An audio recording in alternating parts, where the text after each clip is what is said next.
구독과 좋아요는 영상 제작에 큰 힘이 됩니다. 오늘의 이야기 시작합니다. 2000년 어느 봄날 난징 양쯔강 대교를 지나가던 당시 32세였던 천스는 한 여성이 다리 난간에 올라서 있는 모습을 보게 됩니다. 그녀는 흐느끼며 다리를 넘어갈 준비 중이었고 천스는 곧바로 버스에서 내린 후 그녀에게 다가가 삶에 대한 이야기를 꺼내기 시작했습니다. 그렇게 그는 처음으로 자살 시도를 막아낸 구조자가 되었고 그날 이후 그의 삶은 완전히 달라졌습니다. 그 사건은 그에게 깊은 각성을 안겨주었습니다. 스스로 농촌 출신의 이주 노동자였던 그는 사회적 낙오감과 절망에 빠진 이들의 절박함을 누구보다 잘 이해했습니다. 이후 그는 매주 토 일요일 오전 8시부터 오후 5시까지 양쯔강 대교를 도보와 자전거, 모터사이클로 순찰하기 시작했습니다. 그는 다리 한가운데쯤에 서서 쓸쓸하고 방향감 없이 배회하는 사람들, 걸음걸이나 자세가 무기력하고 눈빛이 흐린 이들을 눈여겨보며 마음의 균열을 감지했습니다. 천스의 구조 방식은 단순한 물리적 개입이 아니었습니다. 그는 먼저 다가가 말을 걸었습니다. 무슨 일이 있나요? 저는 도와줄 수 없지만 길은 알려드릴 수 있어요.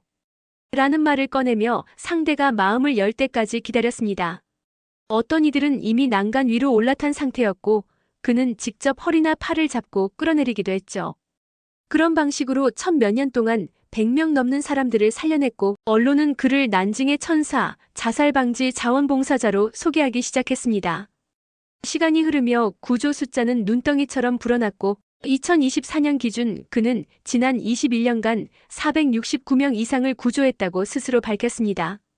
하루에 다리를 10여 차례 순찰하며 빨간색 자원봉사 조끼에 생명지상 문구를 새겨 입고 휴대용 쌍안경과 녹차 플라스크, 담배를 한 손에 쥔 채 목적의식을 잃은 영혼들을 찾았습니다. 그가 목격한 장면들은 하나같이 참혹한 인간극장이었습니다.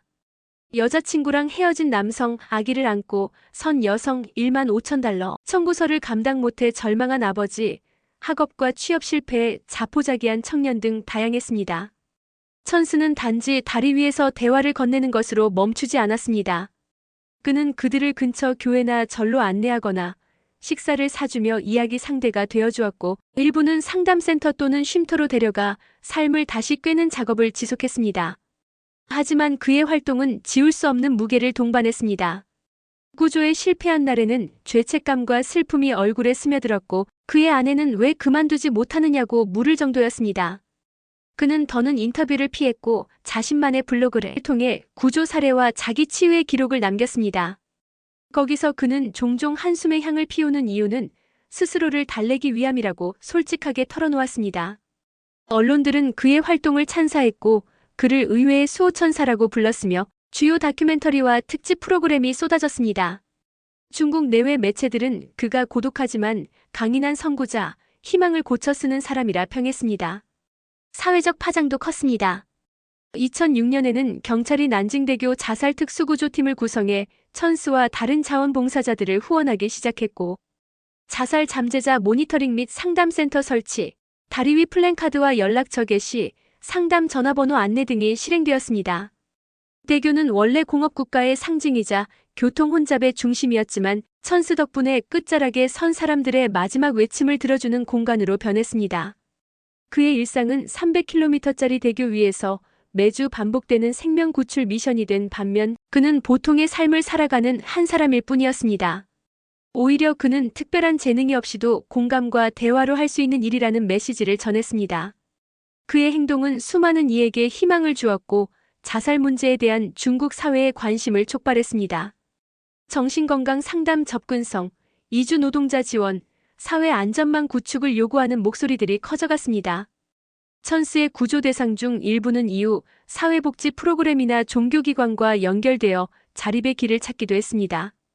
천스의 이야기는 단지 극적인 구조 스캔들 이상의 의미를 담고 있습니다. 그가 던진 질문은 누가 이들의 고통을 보고 외면할 수 있나? 평범한 사람이 하는 작은 관심이 어떻게 삶을 바꿀 수 있는가였습니다. 그리고 그의 일상적 실천은 영웅이란 멀리 있는 존재가 아니라 곁에서 필요한 순간 손을 내미는 이들이라는 진리를 증명했습니다. 오늘날에도 그는 다리 위에서 또는 그와 연결된 쉼터에서 자신의 역할을 이어가고 있습니다. 수백 명을 건진 기록 이후에도 그의 목표는 여전히 한 사람이라도 더 삶의 끝자락에서 돌려 세우는 것입니다. 그리고 그렇게 그는 말없이 묵묵히 매주 그 다리 위에서 지금도 누군가의 삶을 다시 끌어당기고 있습니다.